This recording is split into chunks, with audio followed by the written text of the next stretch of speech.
Bonsoir tout le monde, bienvenue dans cette nouvelle édition de Pas Content avec Tabibian, deuxième volet de notre triptyque. On espère ne pas avoir à aller plus loin sur le conflit, mais je suis peu optimiste sur la question, sur le conflit entre la Russie et l'Ukraine. Premier volet qui avait eu lieu la semaine dernière avec notre précédent invité Georges Kuzmanovic. On avait parlé un peu des rapports entre la Russie et l'Ukraine du point de vue historique. Et on s'était un petit peu arrêté à la frontière du temps présent, même si on avait esquissé quelques petites perspectives pour l'avenir, particulièrement concernant les relations avec la Chine. Mais aujourd'hui, on va rentrer dans le nerf de la guerre, si je puis dire, avec mon invité de ce soir, qui est avec nous et qui nous a fait le plaisir, il faut quand même le dire, de refuser une invitation CNews, c'était ça, pour être avec nous ce soir? Non, pas CNews, mais bon. Ah, d'accord, bon, c'est pas une chaîne concurrente. J'avais promis, donc je suis là. Ben voilà, merci, Jean Radvanini, je le prononce bien? Jean Radvanini, ouais. Jean Radvanini, voilà, mais c'était le Y et le I, ça m'a un peu trompé. C'est hongrois. C'est hongrois. Mais en France, on le prononce Radvanini. Eh ben on va faire Jean Radvanini, ce sera plus simple. Est-ce que vous pourriez vous présenter? Je suis géographe, ouais. Et je suis un spécialiste du Caucase, de la Russie. En fait, au départ, j'ai travaillé, c'était l'URSS, donc j'ai fait ma thèse sur le Caucase à l'époque soviétique. D'abord sur les petites plantes, je me suis intéressé à la végétation, les rapports entre l'homme et la végétation. Après, je suis passé aux questions économiques, spécialisation régionale au Caucase. Mmh. Et puis l'URSS a éclaté en 91, comme chacun sait. Comme je ne voulais pas devenir historien, je suis devenu géopoliticien, on peut dire. C'est-à-dire que je m'intéresse à tout ce qui concerne les rapports entre la Russie et ses voisins. D'accord. Et aujourd'hui, c'est donc l'Ukraine. Ok, d'accord. Vous enseignez un petit peu. J'étais prof au Langso. Ouais. Je ne suis plus prof au Langso parce que je suis retraité. Mais je continue d'écrire des articles, des livres, de participer à des conférences et à des émissions. D'accord. Et du coup, en tant que connaisseur de la région, est-ce que c'est un conflit qui vous a surpris? Oui. Surpris, oui. Oui.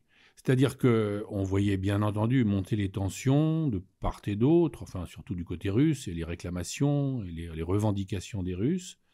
Mais franchement, je ne pensais pas qu'ils rentreraient en guerre en Ukraine.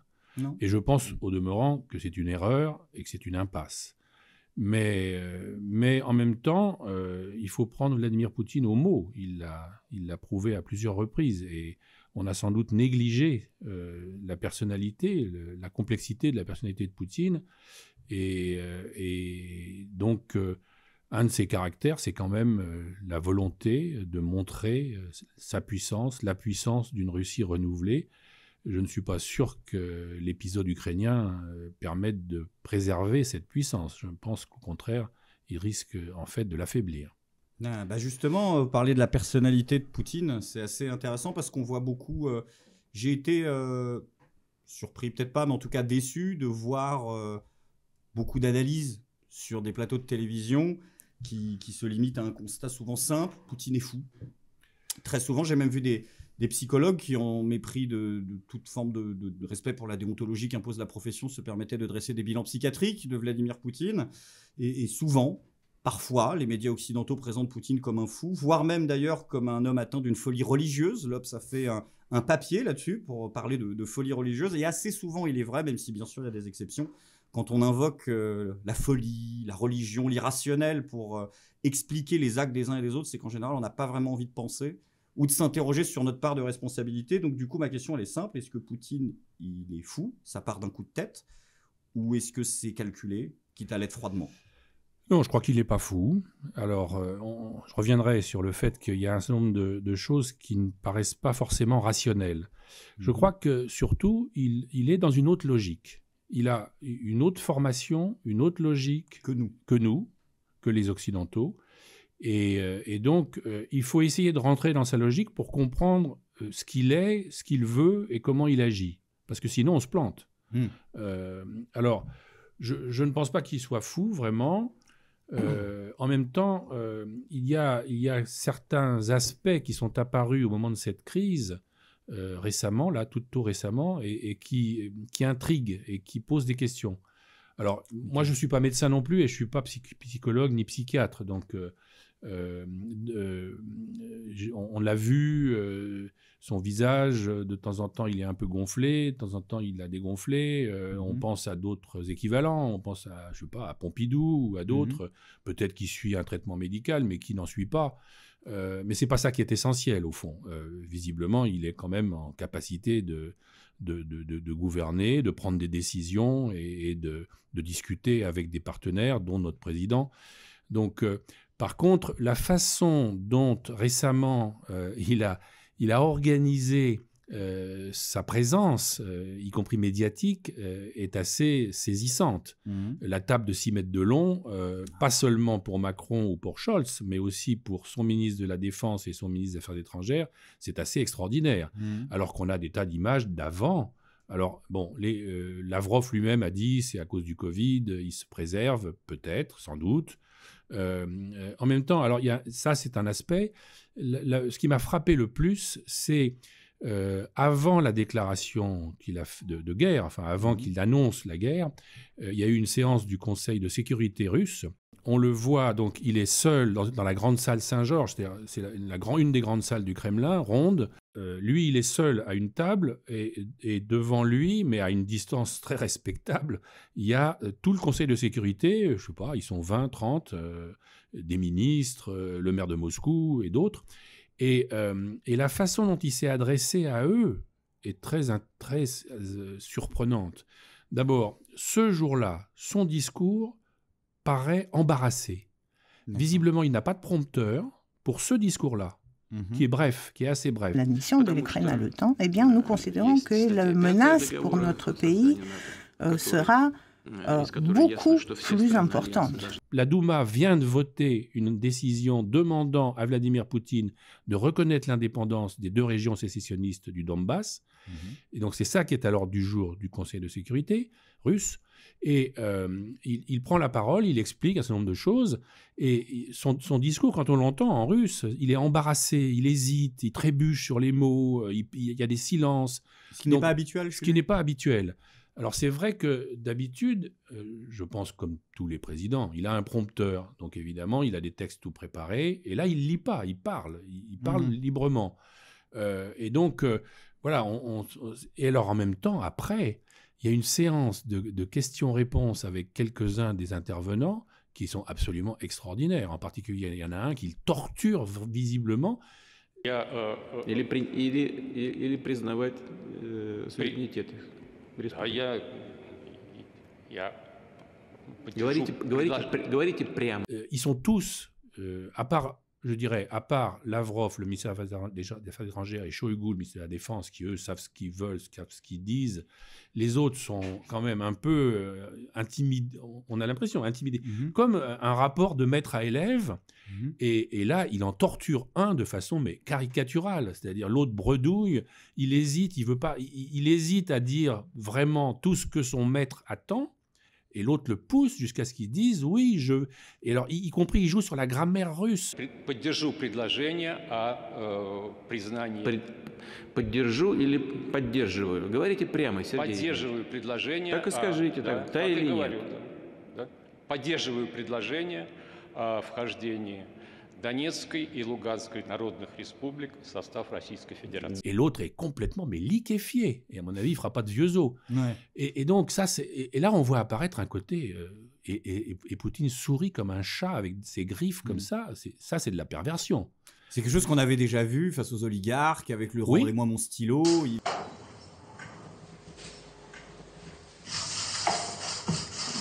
Rendez-moi mon stylo. Il aime bien se mettre en scène comme ça. Il aime bien se mettre en scène, il aime bien impressionner. Ça, c'est des tactiques du KGB. C'est son école, quand même. Oui. Et il manie ça de façon très bien. On se rappelle qu'il avait manié ça, je ne sais pas si vous vous souvenez, la première fois où il a rencontré Sarkozy président. Oui. Et quand Sarkozy sort de ce tête-à-tête, les gens ont dit, soit il est sous. En fait, il était groggy par... Pas de terreur, mais de la puissance du président russe qu'il avait en face de lui pour la première fois, vivant comme ça. Mesdames et messieurs, je vous demande de bien vouloir excuser mon retard, qui est dû à la longueur du dialogue que je viens d'avoir avec M. Poutine. Qu'est-ce que vous préférez, que je réponde aux questions ? Effectivement, avec les oligarques, il a fait ça. Il joue de ça. avec les oligarques, il a commencé très vite. Hein. Les oligarques... Alors, tout le monde les connaît pas forcément, ces oligarques russes, justement. Et justement, ce serait bien qu'on définisse un peu ce que c'est, parce qu'il y a pas mal de gens qui ne le savent pas forcément. On entend ce mot un petit peu partout. Et quel est leur poids qui ils sont? Quel est leur poids en Russie? Est-ce qu'ils ont une influence ou au moins une indépendance sur le Kremlin? Et surtout, est-ce qu'ils ont une possibilité ou une envie de mener Poutine vers la direction de la paix ou de la guerre? Alors, on appelle oligarques dans le contexte russe des gens qui ont fait fortune, en général, sous Eltsine, donc sous le régime précédent, à partir de la fin des années 80. D'accord. La plupart ont commencé sous Gorbatchev, en profitant des premières réformes économiques, c'est-à-dire Gorbatchev a lancé le début des privatisations, le début de la libéralisation, le début d'un rapprochement du système capitaliste. Et un certain nombre de gens, pas forcément au départ des businessmen, ça pouvait être de simples...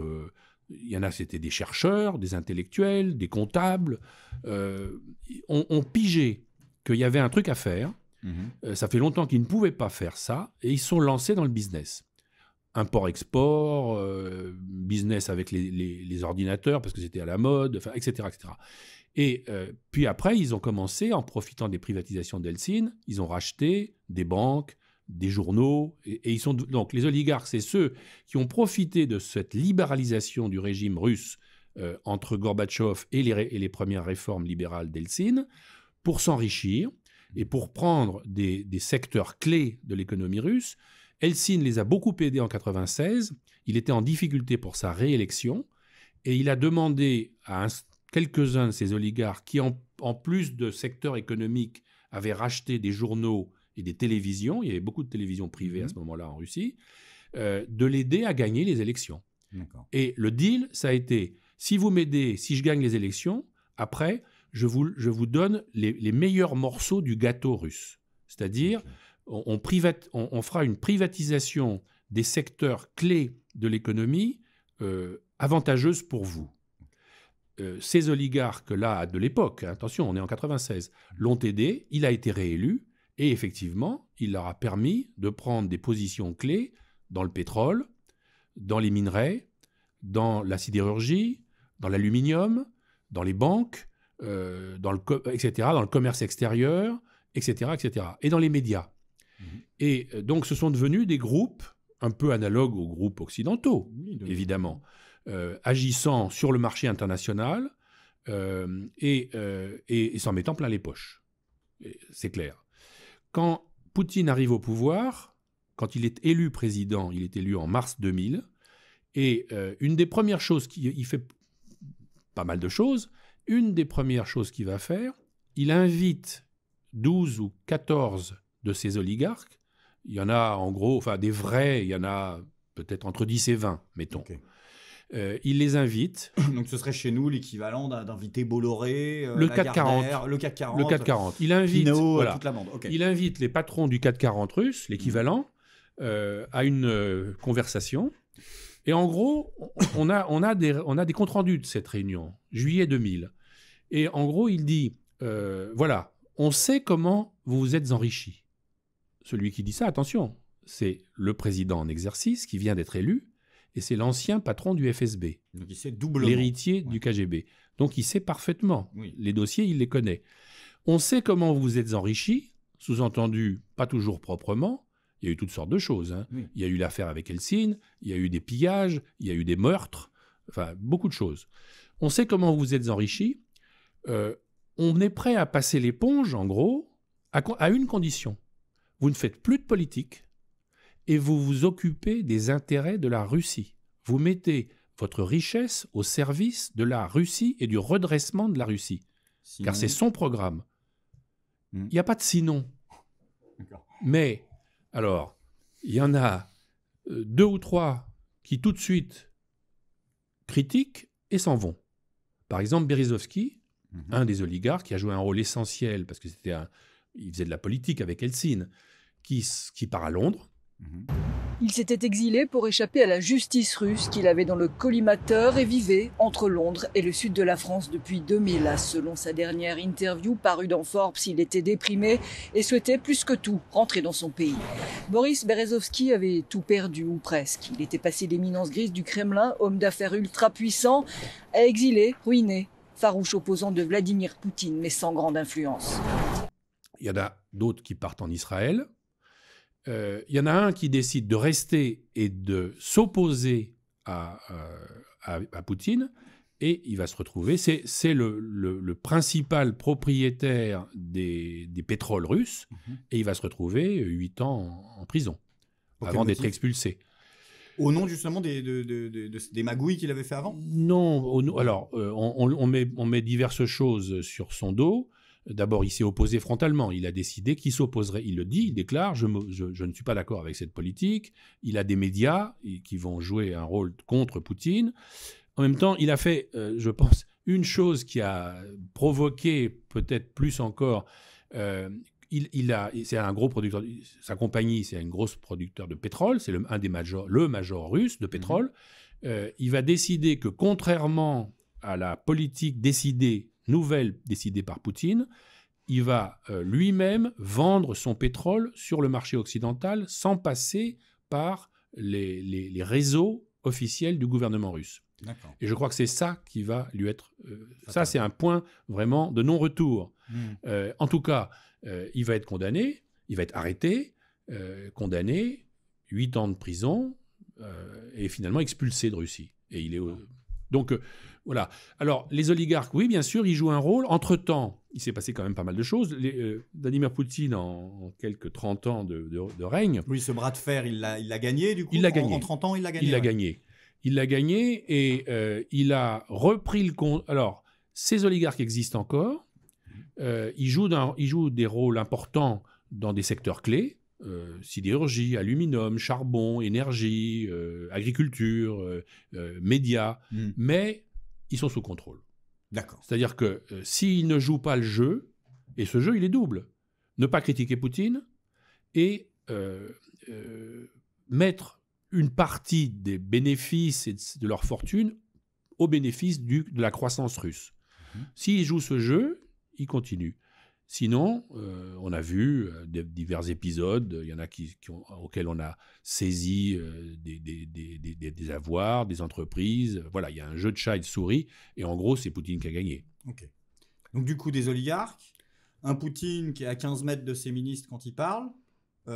Du coup, c'est un homme qui veut se donner l'image de quelqu'un qui gouverne seul. Est-ce qu'il gouverne seul, Poutine ? Comme d'ailleurs beaucoup de médias aussi le disent, on a l'impression qu'il n'y a pas de gouvernement en Russie, il y a Poutine. Alors, un peuple, un homme, quoi. C'est vrai. Il gouverne seul vraiment aujourd'hui ? Alors, on ne sait pas. À vrai dire, le Kremlin est une boîte noire. Okay. On ne sait pas comment se prennent les décisions réellement. On savait à l'époque soviétique, parce que même sous Staline, il y avait un politburo. Il y avait un organe. Alors, c'était un organe, au plus noir de la période stalinienne, c'est un organe qui était effrayé. C'est-à-dire, les gens, on savait qui c'était, ils avaient des noms, ils avaient des responsabilités, mais ils étaient effrayés par Staline, donc ils ne pouvaient pas forcément dire ce qu'ils pensaient réellement. Mais enfin, c'était quand même, il y avait une décision collective quand même. Maintenant, on ne sait pas, franchement dit.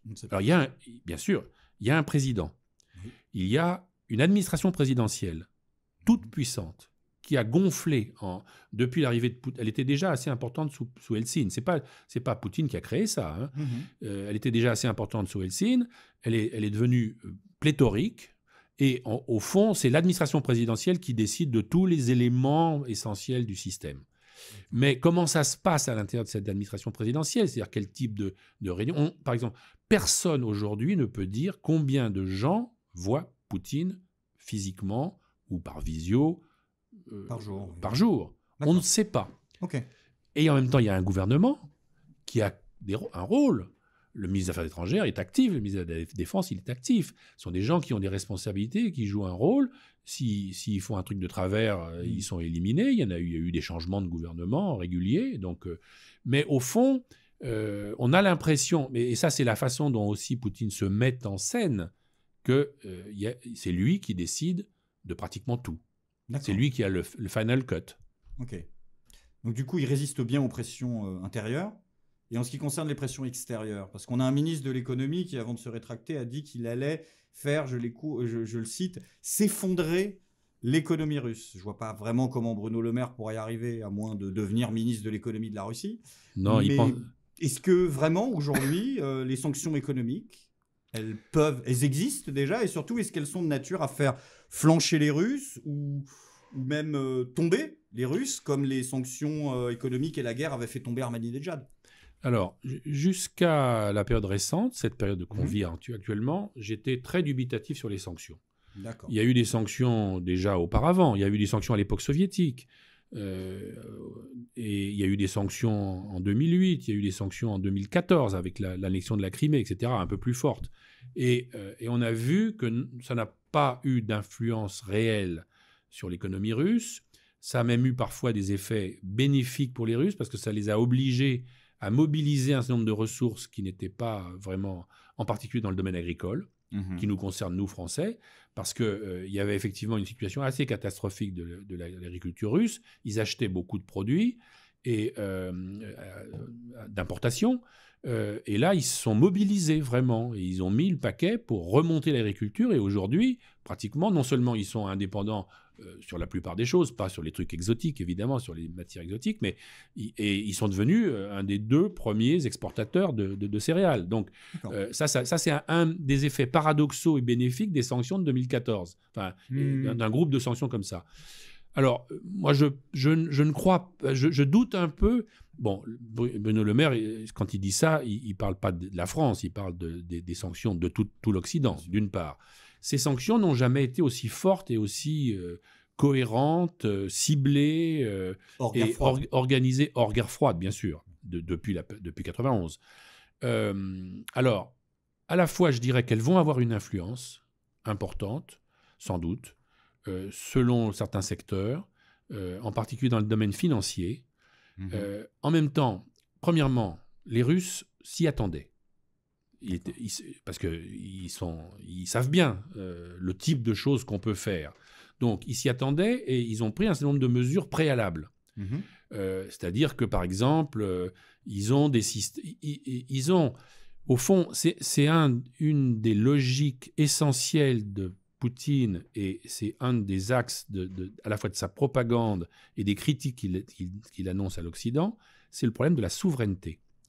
Et Vladimir Poutine a énormément travaillé et fait travailler son administration sur la défense de la souveraineté russe, dans des domaines auxquels ce n'est pas seulement un problème militaire. Par exemple, il y a déjà plusieurs années, il y a eu un ordre, un oukaz, que toutes les administrations centrales russes n'utilisent plus Microsoft. D'accord. C'est-à-dire qu'elles utilisent des logiciels russes ou non américains. Oui. Ils ont commencé à installer un système l'équivalent de SWIFT, c'est-à-dire le système interbancaire russe. Ils ont mis en place un Internet .ru russe. C'est-à-dire que sur toute une série de plans décisifs aujourd'hui, ils ont un équivalent. Sinon, alors ils ont l'équivalent du GPS américain. D'accord. GLONASS. Ils ont, etc., etc.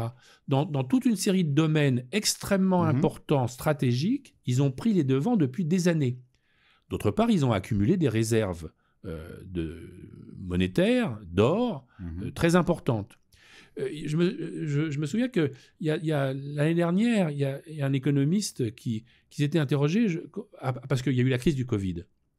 Et au moment de la crise du Covid, on sait comment les gouvernements européens ont mis de l'argent. Tout d'un coup, on a mis de l'argent pour aider les entreprises, pour aider une certaine couche sociale, les restaurants, etc. Les Russes ont très peu pris de mesures comme ça. C'est-à-dire qu'ils ont conservé leurs réserves. Et il y a un économiste assez important qui a dit « Mais je ne comprends pas pourquoi ils n'utilisent pas plus leurs réserves pour venir en aide aux entreprises, à la population. Peut-être qu'il avait déjà en tête le fait qu'il en aurait peut-être besoin de façon beaucoup plus cruciale un peu plus tard. » Et enfin, il y a un troisième facteur qui est, je crois, important, c'est la capacité quand même de résistance de la population russe, oui, qui est sans commune mesure avec nous. C'est-à-dire qu'ils sont habitués aux pénuries. Alors, ils ont vécu 20 ans, 30 ans d'épanouissement, d'enrichissement, pas tout le monde, mais quand même beaucoup. Ils se sont rapprochés de notre mode de vie. Mais la mémoire des pénuries, la mémoire de ce que ça veut dire que de devoir fonctionner dans un temps de restriction, ils l'ont conservé, je pense. Et donc, ils ont une capacité de résistance qui est certainement beaucoup plus grande que la nôtre. Et d'autre part, ils ont une économie beaucoup plus rudimentaire, d'une certaine façon. Puisque l'essentiel de leur économie, c'est les matières premières. Mmh. Ce sont des secteurs qui sont peu sensibles au fond. Enfin, elles le sont un peu. Pour aller chercher du pétrole dans des couches profondes dans l'Arctique, il faut avoir du matériel dont ils ne disposent pas forcément. Mais en gros, ils vendent du pétrole, du gaz, des matières premières, et ça, ils peuvent continuer de le faire. Et si l'Europe, ce qui n'est pas le cas d'ailleurs, parce que pour l'instant, on continue d'acheter leur gaz. On a même dit récemment, là, dans les 2-3 derniers jours, que le volume de gaz qui va vers l'Allemagne par l'Ukraine, les gazoducs ukrainiens, a doublé. Donc, oui. Ça continue. Bon, pour l'instant, et les Allemands ont bien veillé à ce que SWIFT soit ciblé pour ne pas stopper la possibilité de payer le gaz. Parce que si on ne le paye pas, ils vont l'arrêter. Ils en déposent bien plus que nous. Donc, et puis, il y a toujours la possibilité de le vendre ailleurs, en Chine, en Inde, dans d'autres pays. Donc voilà, je pense que les sanctions vont être beaucoup plus efficaces qu'elles ne l'ont été auparavant. Mais je ne suis pas du tout sûr que l'économie russe s'effondre. Une question de Kikou Kilol qui me demande « Il me semble me rappeler que l'Ukraine et particulièrement le Donbass possèdent une grande quantité de charbon dans ses sols et une industrie de l'acier performante. Est-ce toujours d'actualité ?» Oui et non. D'accord. Alors pour le charbon, effectivement, le Donbass, c'est un bassin de houille, de charbon, qui est connu depuis très longtemps, principalement qui a été développé à la fin du 19e. À partir de 1870, des Français, des Anglais, des Belges et des Russes ont commencé à développer ces mines. Quand l'URSS éclate en 1991, ces charbonnages sont en crise. En réalité, si on était dans le contexte d'un pays comme la France, elles auraient été fermées. D'accord. Parce que non rentables. Pour la plupart, il y a quelques exceptions. Il y a quelques sites, quelques mines qui sont encore exploitables et rentables. Mais pour l'essentiel, ce sont des charbonnages en crise avec des équipements obsolètes et qui n'ont été maintenus en fonction que parce que l'Union soviétique, le système de planification soviétique ne comptait pas. Ne comptait pas réellement voilà. Donc, et les mines les plus intéressantes du Donbass sont d'ailleurs plutôt côté russe, parce qu'il y a une petite partie du Donbass, quand on regarde les cartes, qui est côté russe dans la région de Rostov. Alors, j'ajoute, il y a quand même une production de charbon, mais c'est toujours de plus en plus profond, de plus en plus dangereux, il y a des accidents, des morts. Donc, voilà, dans une logique capitaliste, la plupart de ces mines auraient fermé déjà, peut-être même depuis longtemps. C'est un peu différent pour la sidérurgie. Parce que pour la sidérurgie, effectivement, ils avaient des usines très, très importantes, certaines qui ont été modernisées, qui peuvent l'être. Donc, il y a un savoir-faire, mais ils perdent leurs ressources charbon, en partie. Donc, il fallait qu'ils fassent venir du charbon de plus loin. Ils se sont transformés, les hauts fourneaux fonctionnent au gaz, à l'électricité, etc. Donc ils ont une sidérurgie et une industrie lourde qui était quand même assez performante, mais, avec un gros mais quand même, elle fonctionnait essentiellement dans le cadre soviétique, avec donc des rapports avec les autres républiques, dont la Russie surtout, et donc avec l'indépendance, ça a été plus difficile. Donc à la fois, c'est un atout, mais on a exagéré l'importance de cet atout, en réalité. Il y a une question du délateur calligraphe. Merci pour ton don. Vous demande, est-ce que les médias russes sont fiables visiblement quelqu'un qui veut nous renvoyer sur cette fermeture d'RT, le sont-ils plus ou moins que les médias occidentaux? En tout cas, spécifiquement sur ce conflit, comment est-ce que vous avez trouvé qualitativement qu'il était couvert en Russie et en France pour le moment? Et d'ailleurs, qui peut renvoyer à une des questions qu'on avait peut-être prévu d'aborder, qui est pourtant centrale, comment est-ce que cette guerre, elle est perçue par la population en Russie? Est-ce que c'est tout le monde derrière Poutine? Est-ce que c'est dissension? Comment ça marche? Alors, commençons par les médias. Oui. C'est une question fondamentale. Oui. Parce que la guerre, les guerres modernes, cette guerre en particulier, c'est pas seulement militaire. C'est évidemment aussi une guerre de propagande, une guerre de pression psychologique et de guerre psychologique. Alors, les médias russes, je ne sais pas ce que... il entend par là. Il y a on peut les classer grosso modo en deux catégories. Il y a les médias russes hors de Russie et les médias russes en Russie. C'est pas la même chose, évidemment. Et ils disent pas forcément tout à fait la même chose. Les médias russes hors de Russie, bon, c'est RT, c'est Sputnik, etc. Ils sont, je dirais, malins. C'est-à-dire qu'ils utilisent toutes nos faiblesses, ils les exagèrent, ils les tordent, éventuellement, et ils en font un truc qui est attractif. Et je sais, parce que j'ai plein de gens, d'amis, de collègues, qui regardent, effectivement, qui regardaient, puisque maintenant, apparemment, on ne peut plus, qui regardaient RT, etc., en disant « c'est quand même intéressant, c'est un autre point de vue, ça c'est sûr ». Et en même temps, c'est de la distorsion, c'est de la propagande, c'est sûr. Intelligente, c'est des gens intelligents qui font ça. Alors parfois c'est grossier, mais souvent c'est intelligent, toujours basé sur des faits, sur des choses, mais qu'ils déforment, qu'ils grossissent, etc. Ne faisons-nous pas la même chose? Mais si, bien sûr, beaucoup de médias font ça, et donc voilà, ça rentre dans la guerre de propagande, et ma foi, tous les grands États font ça. Voilà. Parfois c'est caricatural quand même. Oui. Bon. Pour ce qui est en Russie, là, on est vraiment dans autre chose. Et ce qui s'est passé, c'est que sous Gorbatchev, on a vu fleurir des médias indépendants, comme il n'y avait jamais eu en Russie. Jamais. Enfin, peut-être si, pendant entre février 1917... Indépendant du pouvoir. Indépendant de tout. Y compris parce qu'il y a des choses qu'ils ne connaissaient pas, mais les télés privées, les radios privées, tous ces trucs-là qui passaient sur Internet. Donc c'est un champ qui était interdit, impossible, avant Gorbatchev, et qui tout d'un coup se met à fleurir, avec en plus des organisations, des partis de toutes sortes, religieux, politiques, nationalistes, etc. Donc vraiment une effervescence. Et petit à petit, alors... les oligarques vont prendre le contrôle des plus gros morceaux, c'est-à-dire les principales chaînes de télé. Il y en a plusieurs qui sont privées. Il y a celle de l'État. Bon, ça, c'est l'État. Ils vont prendre en main petit à petit les journaux, les revues, etc. Alors, parfois, ça ne veut pas dire parce qu'un oligarque prend le contrôle d'un journal que le journal cesse d'être intéressant. Parce qu'il y a des oligarques qui en font... c'est un des éléments de leur palette financière. Et ils laissent les rédactions se débrouiller jusqu'à un certain point. Oui. C'est-à-dire qu'ils font ce qu'ils veulent, sauf qu'il ne faut pas toucher au patron, au propriétaire, par exemple. C'est un cas. On a ça aussi en France, bien entendu. Voilà. Oui. Alors, le problème, c'est que quand Poutine arrive, le contrôle se resserre. Et petit à petit, les choses vont... les oligarques proches de Poutine et poutiniens vont prendre le contrôle vraiment de la majeure partie de tout ce qui est télé privée, journaux privés, etc. Sauf 2 ou 3.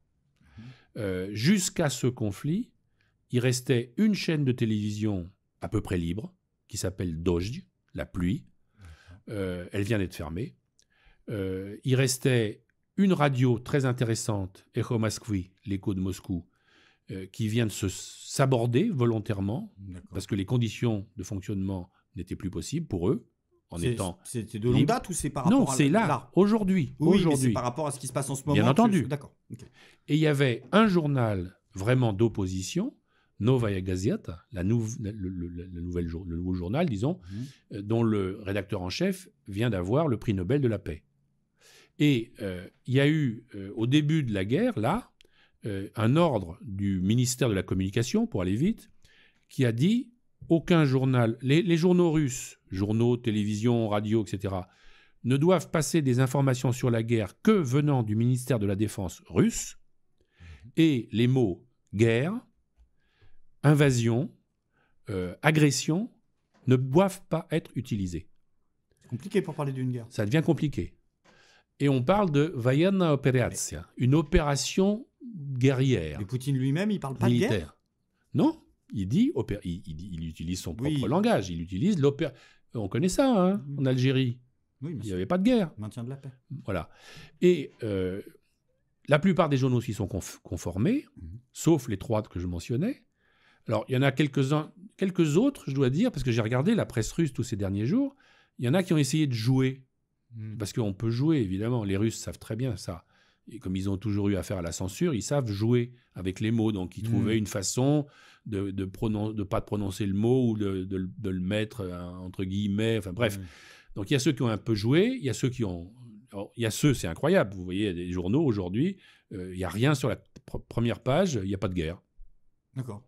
Et en page intérieure, il y a les opérations, enfin, ils utilisent le vocabulaire énoncé par l'administration présidentielle et ils s'y conforment. Radio, si on va, j'y suis allé, avant de venir ici, j'ai regardé le site d'Echo Moskwy, qui vient de se saborder. Il est quand même encore actif sur YouTube, enfin, sur l'équivalent de YouTube russe. Et il y a quelques photos absolument... qui dénoncent l'agression, c'est-à-dire les photos qu'ils ont mis en une, ce sont des photos d'immeubles civils détruits par des missiles. D'accord. Donc c'est clair, clair, le message est clair. Pas besoin d'écrire guerre. Voilà, il n'y a pas besoin d'écrire guerre, il suffit de regarder les photos et on comprend que ce qui se passe, ça n'a rien à voir avec ce que dit la radio officielle. Et je trouve que c'est ça qui est le plus impressionnant d'une certaine façon, c'est que y a un écart tellement immense entre la propagande officielle, ce qu'on voit, les images qu'on voit à la télévision officielle, à la radio, dans les journaux officiels ou sous contrôle, où pratiquement on a l'impression qu'ils n'ont jamais bombardé Kiev, etc. Et la réalité de ce que les gens voient sur les réseaux sociaux. Parce qu'en réalité, en fait, c'est un peu comme le public que vous avez. C'est-à-dire, on sait, parce qu'il y a eu des sondages, que la majorité des jeunes Russes jusqu'à 30 ans ne regardent plus la télévision officielle. Parce qu'ils savent, ils comprennent que ça ne sert à rien. Donc, ils regardent, en fait, ils s'informent entièrement sur les réseaux Internet. Ce qui n'est pas... Moi, je suis assez critique là-dessus, parce que, évidemment, on peut trouver n'importe quoi, y compris des fausses informations, des fakes, etc. Mais bien si entendu. on regarde les vrais médias russes, on sait que c'est du 100%. Donc, voilà. Donc, en fait, il y a un gap entre ce que les gens réellement... Alors on me dit, quand je dis ça, on me dit, oui, mais qui regarde les réseaux sociaux? Non, il faut quand même comprendre que Internet, c'est partout en Russie. Et que contrairement à la Chine... Jusqu'à présent, ils n'ont pas bloqué Internet. Donc les gens sont réellement informés. Et le différentiel d'information entre ce qu'ils savent vraiment de ce qui se passe et ce que dit la télévision officielle est énorme. Et ça, psychologiquement, c'est un truc important. Et donc du coup, au niveau de... Même si ça va être très difficile à estimer, peut-être par tranche d'âge, par catégorie sociale, au niveau de l'adhésion de la population derrière Poutine, on est sur du quoi? Alors, il y a plusieurs instituts de sondage. Il y en a un qui est un petit peu indépendant. Je n'ai pas vu les chiffres, d'ailleurs. Et un qui est plus officiel. Ils disent qu'il y a 54% des Russes qui approuvent l'agression. Enfin, étant entendu qu'ils n'ont pas mis le mot agression, bien entendu. Mais ça, en fait, on n'en sait rien. Oui, on peut douter. On peut douter. Et on a nous-mêmes, d'ailleurs, une vision assez peu... C'est ce qu'on disait juste avant de démarrer l'émission. J'avais dit le titre qu'on avait mis, c'était Panorama de la Russie aujourd'hui, ce pays peu connu. Vous m'avez dit, oh oui, ô combien on connaît mal la Russie, sa population, et on a souvent un cliché, une Russie conservatrice, religieuse, à moitié alcoolique. Qu'est-ce qui est vrai, qu'est-ce qui est faux là-dedans? C'est quoi le paysage c'est quoi la Russie actuelle? Est-ce qu'elle est plutôt vieille? Est-ce qu'elle est plutôt jeune? Est-ce qu'elle est plutôt conservatrice, plutôt libérale dans sa jeunesse aujourd'hui? Elle est comment? Alors, moi, je commencerai par dire... Et est-ce qu'elle veut Poutine? Parce qu'elle le réélit tout le temps. Lui ou ses sous-fifres. Alors, elle est diverse. Il faut arrêter l'image d'une Russie monolithe sous adhérent 100% de Vladimir Poutine. Elle est fausse. Ça, c'est complètement faux. La Russie est complexe, diverse, à tout point de vue, y compris sur le plan religieux, sur le plan ethnique, sur le plan des opinions. Bien entendu, elle est assez conservatrice. Quand même, oui. Très, même, je dirais, elle est très conservatrice. Il y a beaucoup de ce point de vue-là, la propagande ou les injonctions de Vladimir Poutine ne sont pas complètement à côté de la plaque par rapport à sa population. C'est-à-dire sur des questions sociétales, sur les mariages gays, sur l'homosexualité, sur beaucoup de choses comme ça, sur le rapport à la religion, ils sont assez conservateurs. Les jeunes moins, naturellement, bien sûr. Mais ça reste quand même ça reste assez dominant et donc les autorités peuvent jouer avec ça. À part ça, on sait qu'à chaque fois qu'il y a eu des événements importants, on a vu la population bouger, ou certains segments de la population bouger, surtout dans les villes, surtout, bien entendu, dans les couches qui sont les plus... qui ont des formations professionnelles, qui sont plus intellectuelles, où il y a plus de professions libérales, où il y a plus les couches moyennes, les classes moyennes, comme on dit. Or, c'est bien entendu surtout dans les villes et plutôt dans les grandes villes. Mais il faut tenir compte que depuis longtemps déjà, la majorité de la population vit dans les villes et que la partie de cette population qui vit dans les grandes villes, les villes millionnaires, est de plus en plus importante. Or, c'est là que ça se passe. On a quand même signalé qu'il y a eu des manifestations dans 95 villes. C'est quand même pas mal. Et surtout, je ne sais pas si on en reparlera, mais il y a beaucoup, en ce moment, de lettres ouvertes contre la guerre, de pétitions contre la guerre, de manifestations.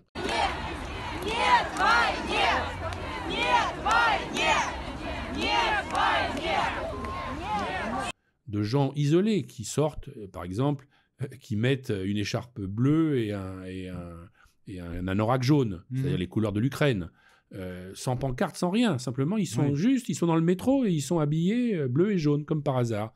Donc, voilà. Et on ne sait pas jusqu'où ça peut aller. Ça va dépendre de ce qui va se passer sur le terrain. Et on a aussi vu des jeunes Russes qui soutiennent Poutine.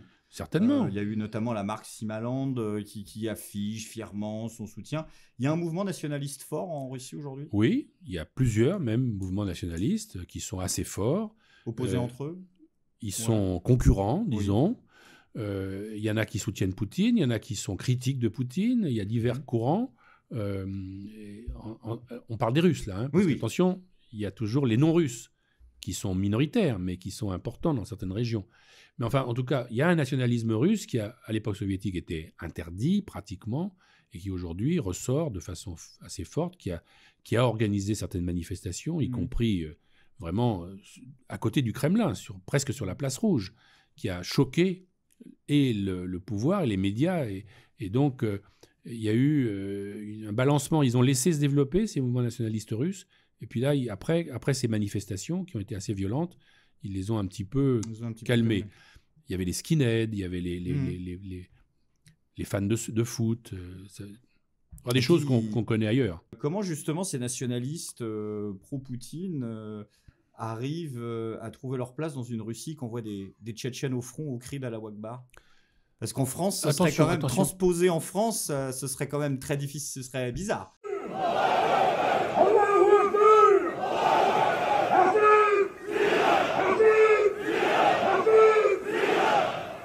Bon, premièrement, la Tchétchénie fait partie de la Fédération de Russie. Ils sont citoyens russes. Alors bien sûr, ils ont subi 2 guerres. Ils sont perçus comment d'ailleurs en Russie ? Craints. Ils sont craints. D'accord. Ils sont craints parce que les Tchétchènes, c'est des communautés très cohérentes, avec une grande cohésion, une grande force de caractère, qui ont subi 2 guerres récentes, sous Eltsine et ensuite sous Poutine. Ils ont perdu la seconde. Ils ont trouvé une solution qui est habile, de leur point de vue aussi, c'est-à-dire, il y a eu un deal entre Poutine et une partie des élites tchétchènes pour créer un pouvoir tchétchène qui a énormément d'autonomie, et qui restent au sein de la fédération, qui ne contestent plus le pouvoir fédéral. Ces Tchétchènes, ils sont musulmans, mais ce ne sont pas des musulmans radicaux islamistes comme on a vu. Au contraire, Kadyrov, le président de la Tchétchénie actuelle, Ramzan, il est très musulman, il va régulièrement à la Mecque, il a beaucoup de contacts avec l'islam officiel, politique des États du Golfe, etc. Mais il est contre, il a envoyé des Tchétchènes se battre en Syrie contre les islamistes de Daesh. Oui. C'est-à-dire qu'il ne veut pas de Daesh, ni chez lui, ni en Russie. C'est un autre islam, c'est d'autres axes politiques. Et c'est des redoutables combattants. Parce qu'ils sont... Enfin, les groupes armés que Ramzan Kadyrov a constitués sont très bien organisés, très bien entraînés, bien armés. C'est pas les barbouzes de l'État islamique. Voilà. C'est une sorte de force supplétive potentiellement utilisable dans ce genre de conflit. Ils les ont envoyés d'ailleurs à plusieurs reprises en Afrique, enfin pas en Afrique, autant que je sache, en Syrie pour mettre de l'ordre dans des lieux très de combat, un peu comme une military police qui jouait le rôle de maintien de l'ordre. Et donc, apparemment, il y a des groupes importants tchétchènes qui ont été envoyés sur le front ukrainien. D'accord. La Russie, c'est un pays qui est extrêmement grand. Justement, on parlait un peu de comment la population russe, elle se structure, comment elle est. Et c'est dur pour nous d'imaginer un pays aussi grand, même si on a un très grand espace géographique. Mais justement, est-ce que en Sibérie, par exemple, on se sent russe aussi ? Est-ce qu'on se sent aussi russe en Sibérie, frontière Chine, frontière Mongolie, qu'on peut se sentir à Moscou ou autre ? Est-ce qu'il y a quand même, par exemple, comme on peut le voir parfois aux États-Unis, quand même au fin fond de nulle part, un drapeau qui traîne ou des gens qui ont un sentiment d'appartenance nationale fort ? Ou c'est quelque chose qui est très centralisé dans une partie de la Russie ? Non, en Sibérie, ils se sentent vraiment russes, d'autant plus que la très grande majorité des Sibériens sont effectivement russes. Il n'y a pas que des Russes, il y a des Yakoutes, il y a des peuples du Nord, etc. Mais la grande majorité, c'est des Russes qui se sentent vraiment russes. Mais ils se sentent sans doute russes différemment. Parce qu'ils sont en Sibérie ou en Extrême-Orient, donc ils sont loin de la capitale. Et en général, ils veulent plus d'autonomie, ils voudraient plus de pouvoir de décision, plus d'autonomie. Ils regardent Moscou de façon assez critique quand même, souvent. Et certains des bastions de l'opposition, ça a été Irkoutsk, Khabarovsk, des villes de Sibérie ou d'Extrême-Orient. Avec un peu aussi, on peut entendre ça. De toute façon, on ne peut pas nous envoyer plus loin. Oui. Ce qui est une façon de... Ce qui n'est pas faux. Et donc, voilà. Il y a un état d'esprit qui sont vraiment russes, mais un petit peu autrement et un petit peu plus... il faut être costaud d'abord pour être en Sibérie, parce que c'est loin, parce qu'il fait froid l'hiver, les hivers sont plus longs, etc. Enfin, c'est des conditions, donc ils ont conscience de ça. Et au fond, il y a eu un mouvement, il y a eu à plusieurs reprises des mouvements régionalistes sibériens assez forts. Il y a eu ça à la fin de l'époque tsariste, il y a eu ça à divers moments à l'époque soviétique, en disant on est loin, vous êtes bien gentils à Moscou, mais laissez-nous un peu, laissez-nous nous développer comme on veut. Voilà, il y a ça.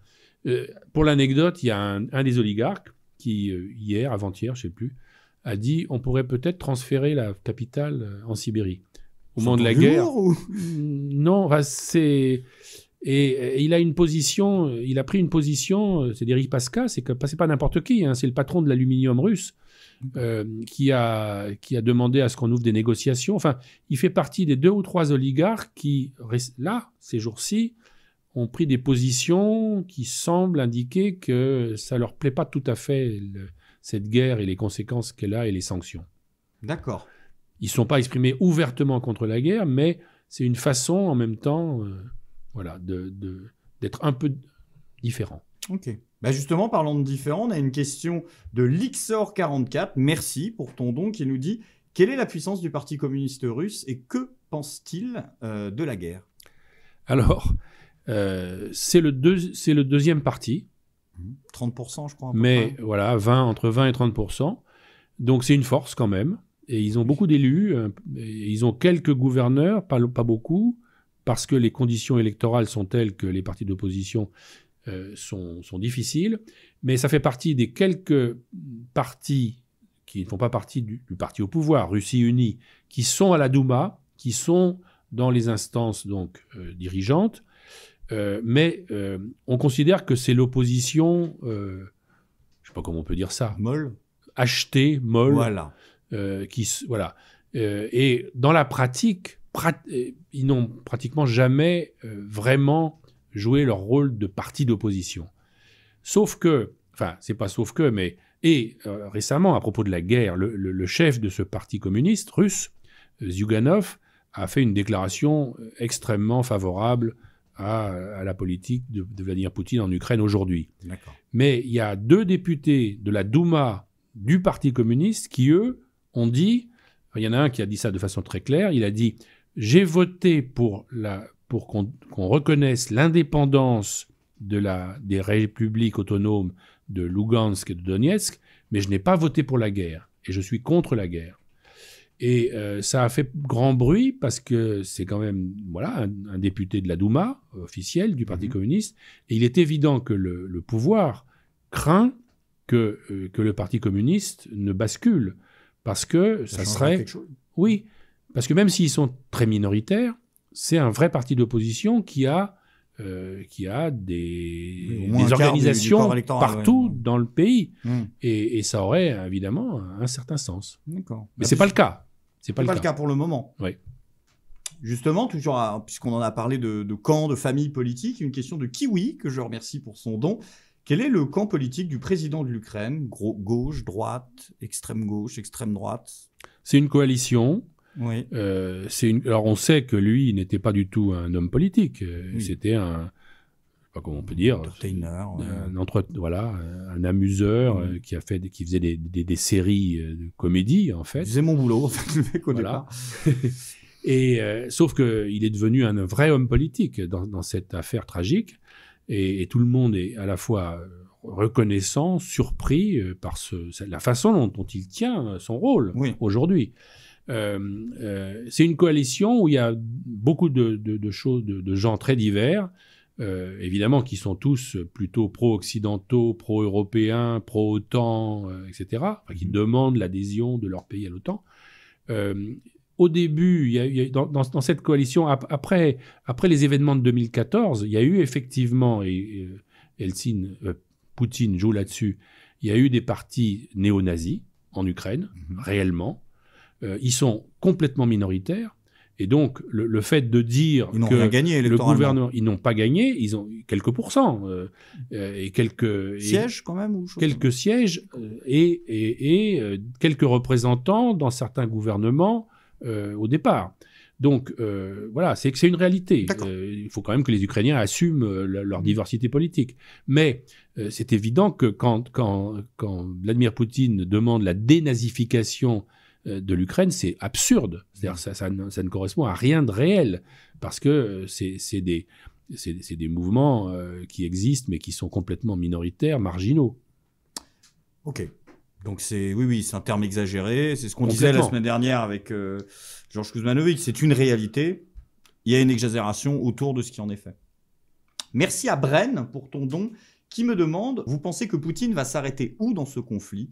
Prendre toute la partie est du Dniepr ou laisser l'ouest à l'Ukraine ou plus?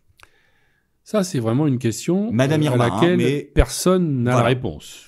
Je ne suis pas dans la tête de Vladimir Poutine. Bref, alors, on peut envisager... Qu'est-ce qu'il a dit, d'abord? Il a dit qu'il a reconnu l'indépendance des 2 régions sécessionnistes et qu'il veut élargir à l'ensemble des 2 régions administratives ukrainiennes qui correspondent, c'est-à-dire étendre ces 2 régions sécessionnistes. Il a dit d'autre part qu'il ne voulait pas occuper l'Ukraine, mais qu'il voulait changer le gouvernement, c'est-à-dire expulser le gouvernement actuel, le président actuel, qu'il qualifie, comme on le sait, de néo-nazi, drogué, etc., etc. Ce qui est a priori très compliqué, parce que, plus exactement, j'espère qu'on n'en arrivera pas là, mais si l'armée russe prend Kiev, est-ce qu'ils vont trouver Zelensky? J'en sais rien. c'est un risque, bien entendu.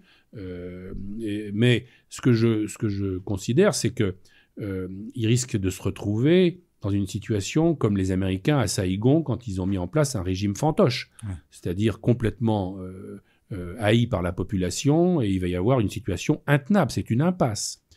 Il y a un autre aspect, c'est que probablement les militaires russes, peut-être Poutine, il n'en a pas parlé de cette façon, aimeraient bien récupérer non pas toute la rive gauche du Dniepr, c'est-à-dire la partie qui est à l'est du Dniepr, le Dniepr coule du nord au sud, vers la mer Noire, mais de prendre la zone littorale nord de la mer d'Azov, ce qui permettrait de relier la Russie, les 2 régions indépendantistes dont il a reconnu l'indépendance, et la Crimée, annexée en 2014. Auquel cas, il y aurait un continuum le long de la mer d'Azov. Alors, il peut vouloir aller plus loin, et bien entendu. La prise de Kherson, si vous regardez sur la carte, Kherson, c'est un port qui est à l'ouest de la Crimée, en direction d'Odessa. S'il prend tout le littoral, à ce moment-là, il prive l'Ukraine de tous ses ports. On ne sait pas, à vrai dire. Pour répondre à la question, je n'en sais rien. D'accord. Justement, on était à dire jusqu'où Poutine peut aller, etc. Pour rebondir, je pense qu'on pourrait justement un peu parler d'un autre sujet dont on voulait faire un petit peu la deuxième partie. C'est ce dont on parle beaucoup en ce moment, c'est la menace nucléaire. Puisque Poutine a sous-entendu la possibilité de, en tout cas, l'utilisation de la force nucléaire. Министру обороны и начальнику генерального штаба перевести силы сдерживания российской армии в особый режим несения боевого дежурства. Beaucoup de gens ont été étonnés, puisque c'est peut-être une nouveauté pour notre génération. Mais vis-à-vis de l'histoire, est-ce que c'est vraiment une première pour la Russie depuis 91 de faire ce genre de menace? Est-ce que c'est vraiment nouveau? Est-ce qu'ils ont déjà fait ça ou pas? Oui, alors c'est nouveau. Alors vous avez vu... Il l'a bien dit, Poutine. Il a bien insinué. Parce qu'il y a des gens qui disent que c'est pas ça qu'il insinue. Alors, il l'a insinué. Ça serait bien de mettre le verbatim sur ce point. Oui. Et on a vu aujourd'hui, je crois, Lavrov démentir. Plus exactement, Lavrov a fait un truc extraordinaire parce que Vladimir Poutine l'a vraiment insinué. Tout le monde a compris ça. Oui. Et Lavrov dit aujourd'hui, mais non, c'est vous, occidentaux, qui êtes les maniaques qui veulent la guerre nucléaire. Organiser la guerre nucléaire. C'est particulièrement inquiétant quand même, ce jeu. Ça me rappelle une chose, et je vous invite, vous mettrez le lien parce que c'est intéressant. Il y a quelques années, la BBC a sorti un docu-fiction qui s'appelle « In the War Room », dans la chambre de guerre. American soldiers launched an offensive overnight. What would Britain really do? Our objective is to get the Russians out of Latvia. On the brink of World War III. You are edging us further and further towards Armageddon. For the first time ever, the world teeters on the edge of nuclear war. BBC Two takes us inside the war room. En Lettonie, une bourgade peuplée de Russes, ça existe. Il y a effectivement dans les États baltes des villages et des petites villes peuplées de Russes. Il y a des incidents, ils ne sont pas contents, il y a des problèmes de statut, de langue, etc. Et ça dégénère petit à petit. Et tout le film, ça se passe dans la chambre de guerre, c'est-à-dire au ministère de la Défense, où se règlent ces questions. Et ils ont réuni comme acteurs, c'est des acteurs, mais d'anciens militaires, d'anciens généraux, d'anciens diplomates, c'est-à-dire des gens qui, effectivement, par leur fonction, étaient dans cette situation de prendre ce genre de décision. Et ça va jusqu'à la Troisième Guerre mondiale nucléaire. Et ce film, ça dure 1 heure, c'est assez extraordinaire. C'est un instrument de propagande en même temps, anglais. C'est-à-dire, pour moi, j'appelle ça, c'est la fabrication de l'ennemi. Comment on fabrique l'image de l'ennemi, de part et d'autre. Attention, j'accuse pas seulement les Anglais ou les Américains ou d'autres de faire des Russes ou des Chinois l'ennemi numéro 1, parce que les Russes font pareil. Les Russes, depuis des années, la propagande russe à la télévision, c'est une propagande guerrière. D'une part, il y a de plus en plus de militaires, de gens, ce qu'on appelle les siloviki, c'est-à-dire les gens des services de force, qui sont dans des postes administratifs importants, qui dirigent le pays. Et d'autre part, il y a une rhétorique guerrière, militaire, qui s'insinue dans toute la société, dans les programmes scolaires, dans les programmes de télévision, etc., Et on fabrique, et bien sûr, pour les Russes, l'ennemi, c'est l'OTAN, c'est les États-Unis. D'accord. Et c'est quoi d'ailleurs la stratégie, la doctrine, plutôt russe en matière de nucléaire? Elle est plutôt défensive? Alors pendant longtemps, c'était entièrement défensif. D'accord. C'est-à-dire, c'était si on nous attaque, on répond. Et là, la dernière doctrine, si je ne me trompe pas, la dernière doctrine militaire, elles sont renouvelées régulièrement, tous les 2-3 ans. Oui. Et la dernière dit que en cas d'atteinte à la sécurité, on peut utiliser l'arme nucléaire, sous-entendu, peut-être en premier. D'accord. Ok. Mais pourquoi il fait une telle menace? C'est quoi l'intérêt Qu'est-ce qu'il a derrière a priori, c'est toujours pas Madame Irma. A priori, c'est du pressing. C'est un peu comme... ça me rappelle la crise de Cuba. C'est-à-dire quand les Soviétiques, à l'époque, sous Kennedy, ont dit qu'ils allaient mettre des missiles à Cuba. Et là, il y a eu des menaces d'utiliser l'arme nucléaire pour les contrer. Le 15 octobre 1962, le gouvernement américain découvre stupéfait des clichés de plusieurs rampes de missiles nucléaires soviétiques sur l'île de Cuba. À moins de 200 km des côtes américaines, un tel arsenal représente une menace considérable pour les États-Unis. Donc voilà, c'est pas complètement nouveau. Mais c'est pas complètement nouveau, mais c'était censé être terminé. Ça s'appelait la guerre froide. Oui, mais c'est plus la guerre froide. Alors la guerre froide est terminée. Ce qu'on a aujourd'hui, c'est plus la guerre froide. Je pense que c'est autre chose.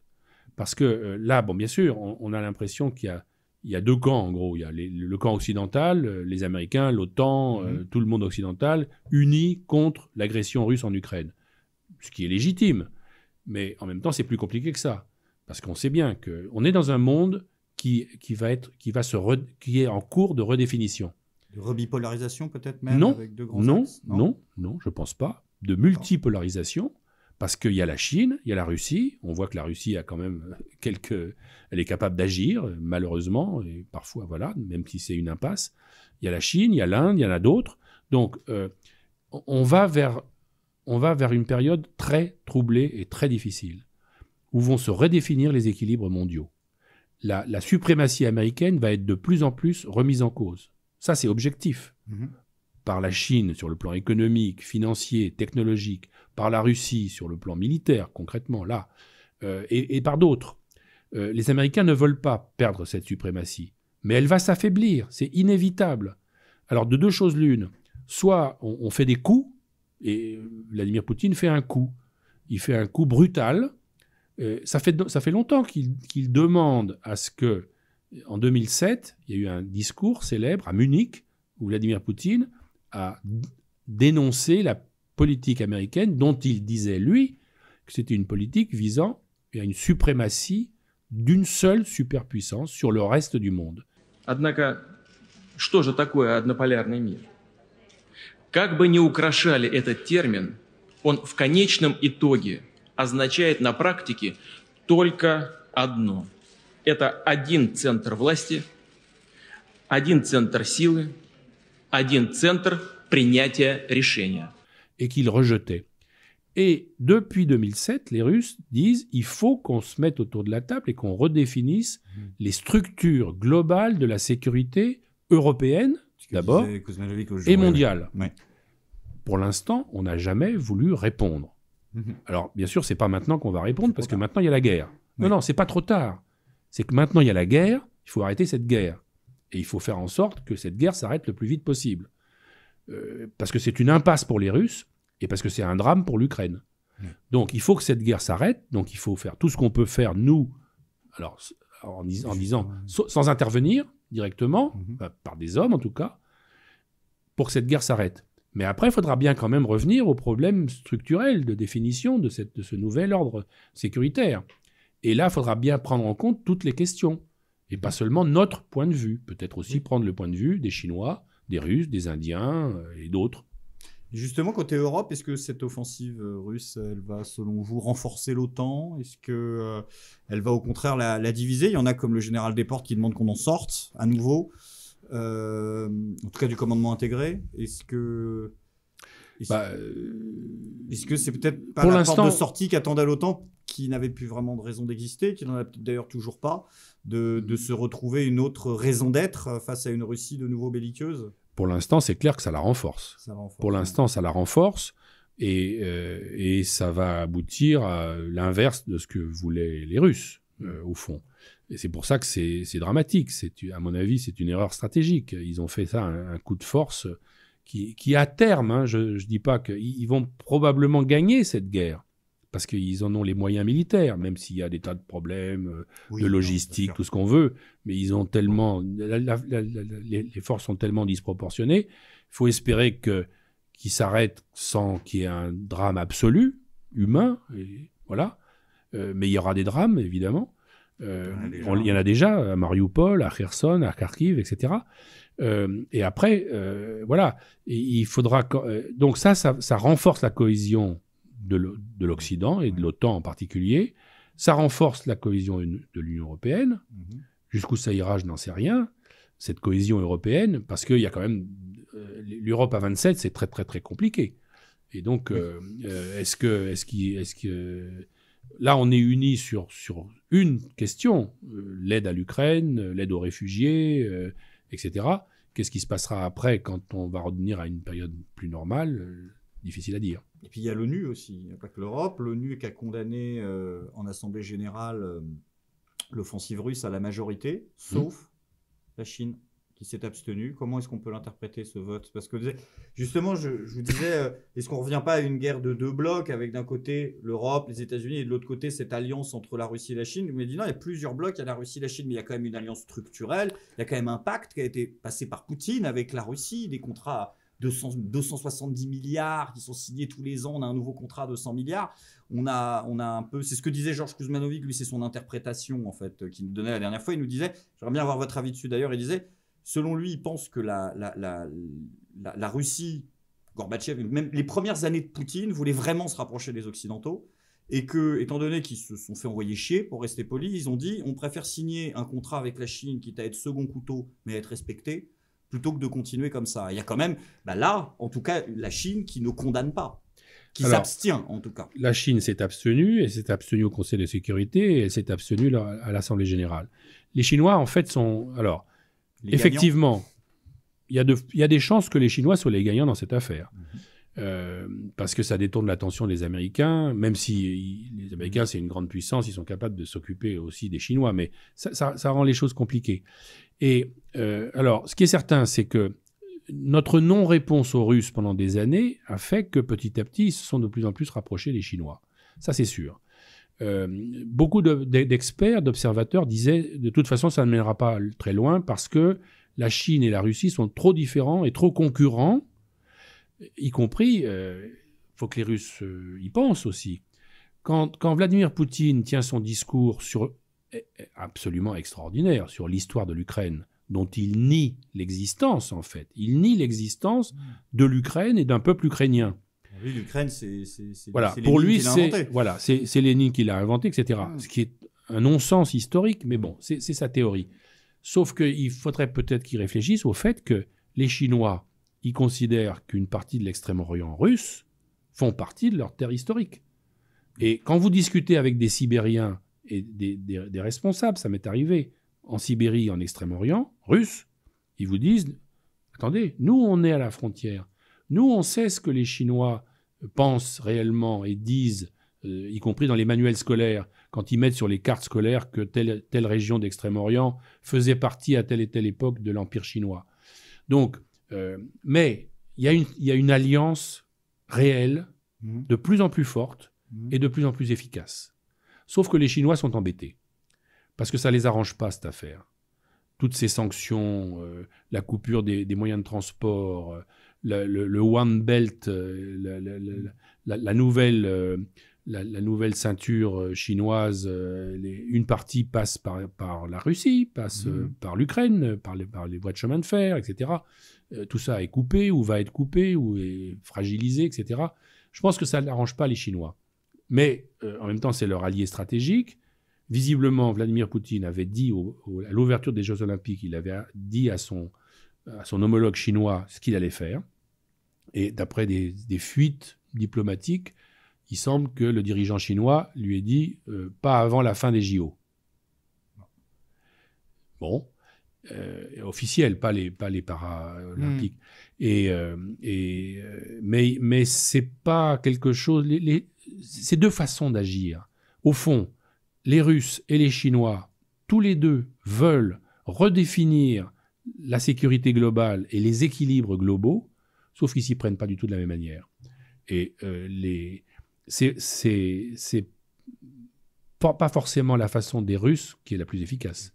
Parce que là, ce qu'a fait Poutine, c'est un peu une sorte de forcing militaire, et on voit comment il y a une levée de bouclier absolument fantastique.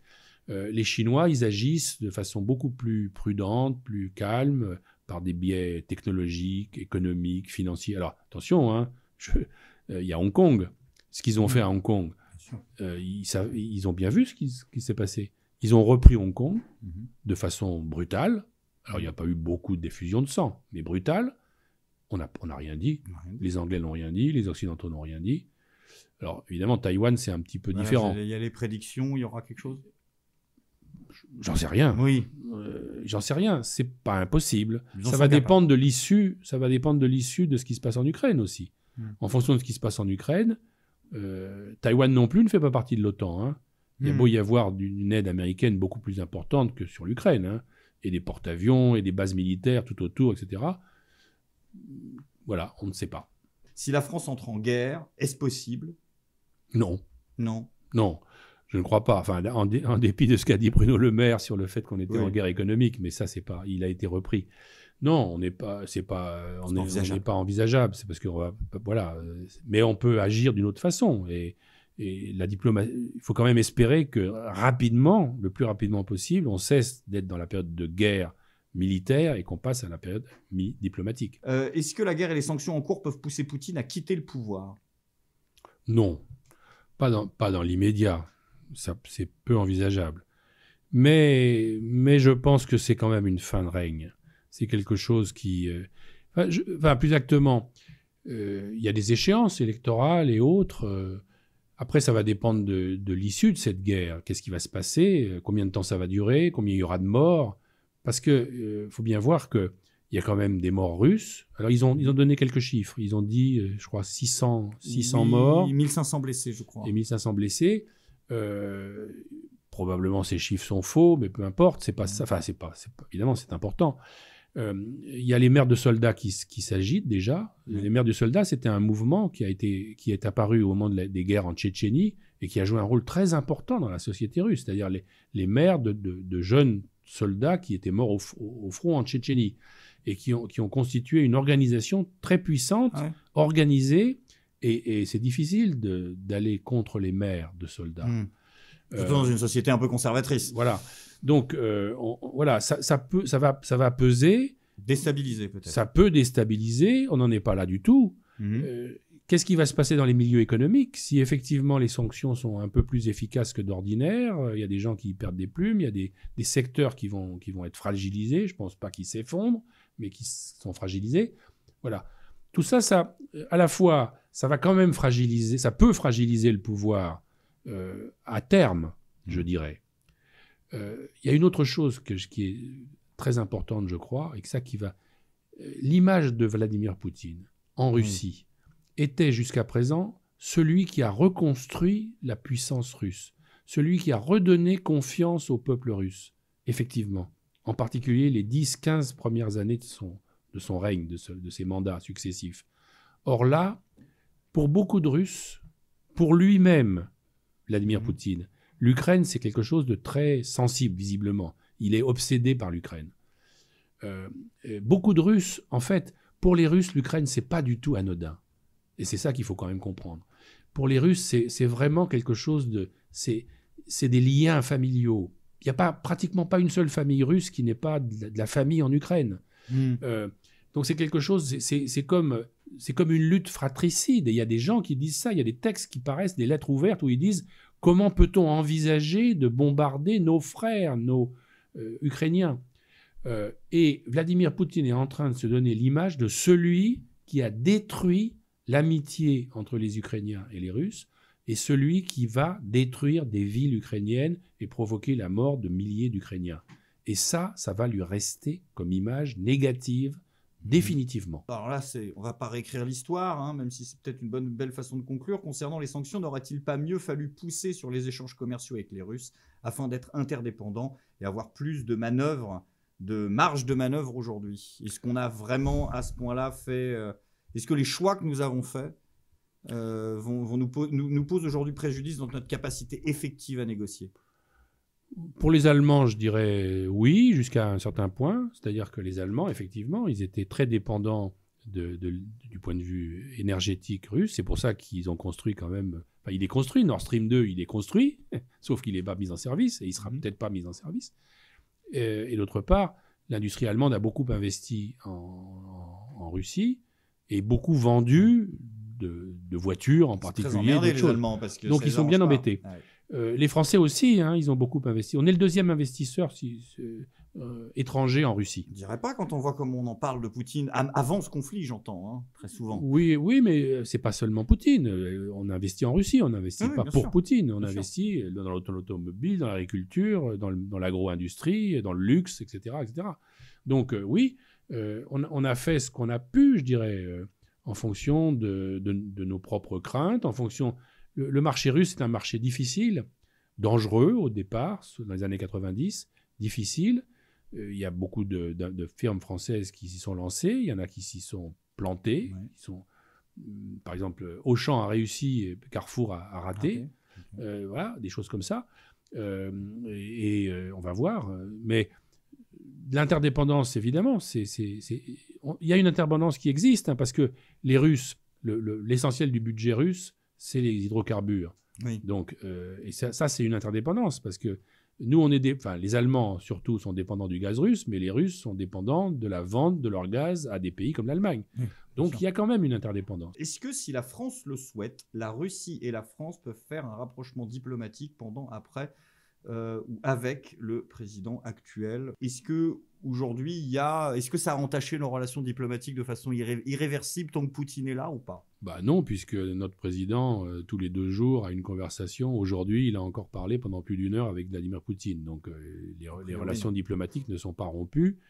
Maintenant, ce n'est pas forcément efficace, en tout cas pas tout de suite, mais je crois que c'est nécessaire. Il faut parler avec Vladimir Poutine. Justement, on va pouvoir conclure sur une dernière question, peut-être. C'est la question des responsabilités. Quelle est la part de responsabilité de l'OTAN dans la situation actuelle? Si là, maintenant, pour conclure, on doit... c'est toujours pareil, hein, qui c'est qui a commencé, mais la part de responsabilité... Il y a 2 choses différentes. Oui. C'est les Russes qui sont responsables de l'agression en Ukraine aujourd'hui. Entièrement. C'est-à-dire que, et je pense que cette décision d'envahir une partie de l'Ukraine, de bombarder les villes, c'est une décision russe. Et c'est Vladimir Poutine qui devra l'assumer. Et là-dessus, les Occidentaux ne sont pas responsables de ça. Maintenant, si on reprend le fil des dernières 10, 20, 30 dernières années, je pense qu'effectivement que les Occidentaux, en particulier l'OTAN, les États-Unis, n'ont pas répondu de façon correcte aux inquiétudes russes. C'est clair que l'OTAN, c'est quand même la domination américaine. Et les Américains ont considéré qu'ils ont gagné la guerre froide, ils ont ils ont contribué à ce que le pacte de Varsovie s'effondre et que l'URSS s'effondre pour des raisons intérieures. Et à partir de l'explosion de l'URSS, ils ont décidé d'aller le plus vite possible pour engranger les succès. Et donc, élargissement de l'Union européenne, élargissement de l'OTAN, sans considérer les intérêts et les inquiétudes de la Russie. Et là, je pense qu'on a fait des erreurs. Mais ça, c'est un débat sur le long terme, c'est pas sur aujourd'hui. Bien sûr.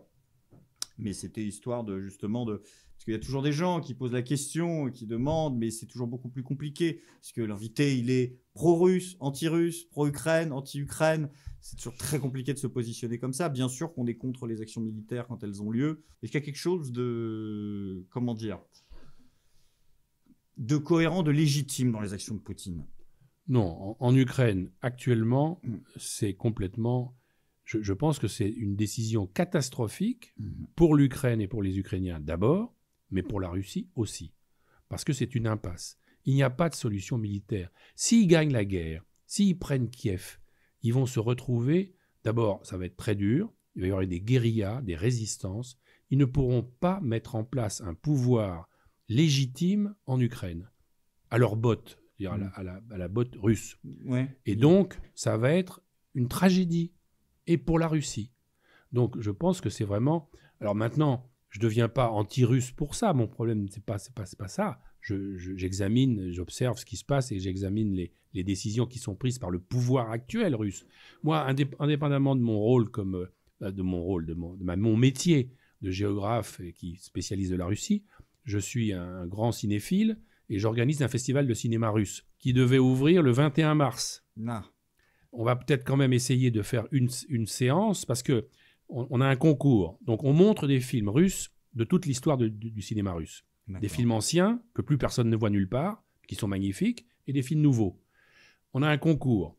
On a 5 films au concours. Enfin, c'était prévu comme ça. Mm-hmm. Un des films au concours, il s'appelle « Maman, je suis à la maison ». Ouais. Et c'est un film qui parle des mercenaires Wagner.